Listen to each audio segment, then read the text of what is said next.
Hi everyone, my name is Eve Lambert and I'm a visual artist. Today is February 12th, 2025, and I'm just walking into my lovely studio in Mexico City. I was born in the US, but when I was 9 years old, we moved to a small town in Mexico called Guanajuato, and I grew up there, and since then I've spent most of my life here in Mexico. Both of my parents were artists. My mom's a painter. She's actually a second generation painter, so that makes me a third generation painter. And my dad comes from a long line of sculptors and woodworkers. So I grew up in a very art filled household. I learned a lot about art history from my parents just looking at great works of art and books and at museums. And from a young age, I definitely had an interest in creative projects. I like to draw and I like to sculpt. But since my parents were artists, I kind of wanted to do something different. I had this idea that maybe if I chose a different career, there would be a more direct path. Because the artist life to me seemed like it wasn't a straight line. There was no clear way to be successful as an artist. It wasn't methodical in the same way that maybe a different career might be. So when I graduated high school, I decided to study physics. And obviously this surprised my parents a little bit. And at first I think they were a little disappointed, but eventually they encouraged me to pursue science. It also made sense. I had always really liked my physics classes, and there was a really good program at the state university nearby. So that's where I went to school. And I always liked physics, but probably midway through my second year of university, I really started to miss art. So I started painting in my free time as kind of a way to, I don't know, to deal with the stress of being a physics student. And I wanted to find a way to combine both things. So I started asking around the department, and finally, one of my professors connected me with a researcher at the Optics Research Center nearby who worked with optics for art conservation. So I spent the rest of my university years working in his research group and working on physics for art conservation and preservation. During the pandemic, I took a year of online art history courses from my alma mater. And at the end of that year, I went to Germany to pursue a graduate degree in material science, where I continued to work on physics for art conservation. Being in Europe was amazing for my artwork. I got to see all of these amazing pieces by artists that I love in person. And these are pieces that before I'd only seen in books, particularly artworks by the German Expressionists. So I got to see a lot of paintings by some of my favorite artists like Otto Dix, Max Beckmann, Ernst Kirchner, and so on.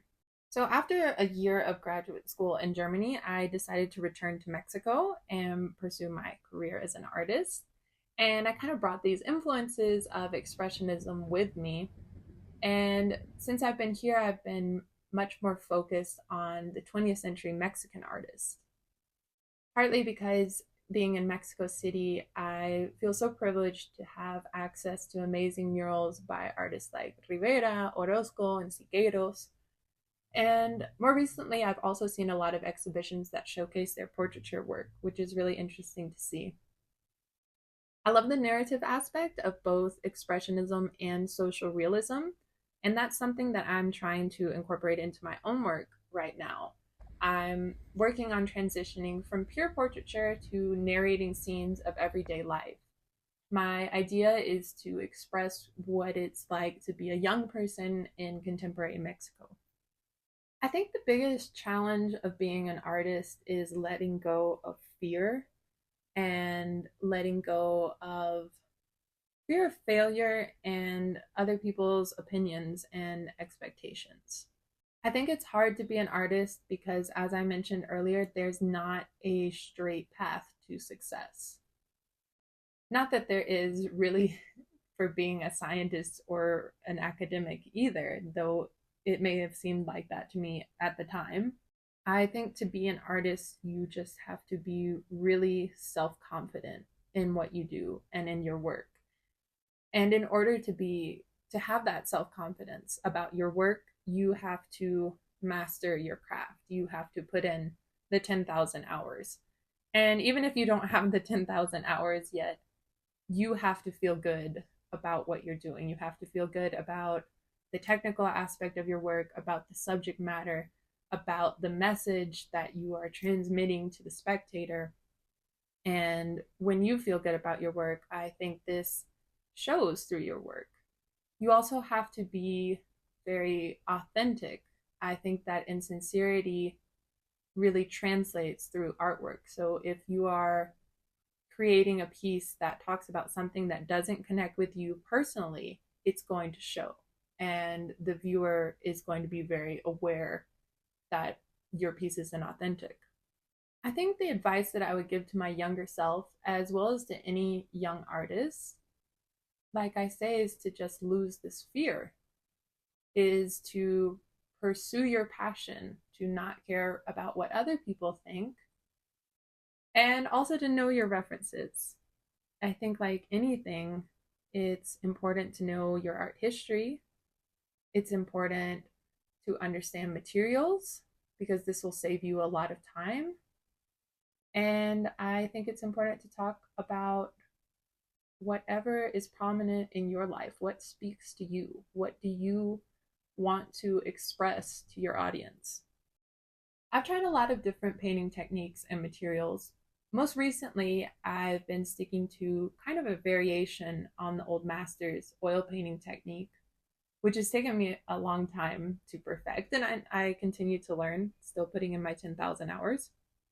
The most unconventional materials that I've worked with, I learned about when I first moved to Mexico City and I took a course in prop making and sculpting. We learned about a lot of new materials, and my favorites were probably resins and polyurethane foam. So I'm working on incorporating these materials into my abstract pieces. The idea is to make kind of more sculptural abstractions versus the 2D paintings that I usually make. I always listen to something when I'm working. This is one of my favorite things about being an artist is that I get to listen to music while I paint. It really depends on what kind of artwork I'm creating. So abstract pieces are very cerebral in a way and methodical, but at the same time, they're extremely subjective to the environment. So when I'm working on something abstract, I mostly listen to upbeat electronic music. I listen to a lot of progressive techno. I feel that this kind of music speaks directly to my emotions, and it's also less distracting to the part of my brain that has to focus on things like color theory and composition. When I'm working on portraiture or on figurative pieces, I like to listen to inspiring podcasts about other artists. I think that there's something really reassuring about listening to the life stories of great artists that makes me feel like I'm less alone. So, growing up in Mexico in elementary school, the Ministry of Education would send all of the schools these textbooks. And they were all the same color for each grade. Like all of the ones for fifth grade would be yellow, and all of the ones for sixth grade would be pink. And on the cover of each textbook, there was a painting by a great artist. Most of them were by really important Mexican artists like Rufino Tamayo, but some of them were also by foreign artists that had adopted Mexico as their home, like Remedios Varo. These textbooks are very iconic. Any Mexican person from my generation would know what I'm talking about or would remember these textbooks. So recently, I met someone who said that my painting, The Portrait of Pilo, looks like it could go on the cover of one of these books. And I took that as the highest compliment. It kind of seemed like a realization of, I don't know, my ability to express my bicultural identity through my art and kind of fully embrace my Mexican art heritage as well. And as I mentioned, this is something that I'm studying. This is something that I'm working on from ancient Mexican artwork. We have an incredible collection here in Mexico City of pre-Hispanic art. And this is something that's very influential to me, as well as the 20th century Mexican painters. So I still have a lot to learn from them, and I hope to continue embracing this heritage in my own work. What do I hope people take away from my artwork? I hope that when people see my art, it makes them feel something. I hope that they can relate to it and that I've managed to express some common part of the human experience that can't be expressed in any other way. I think a great piece of art provokes kind of a sense of awe in the audience. I want people to ask that question like, how did the artist do that? And not just in the technical sense, though that's part of it, but I want it to be more of a general, how did they manage to express this sentiment or this moment or this person so vividly? So that's what I hope people take away from my art.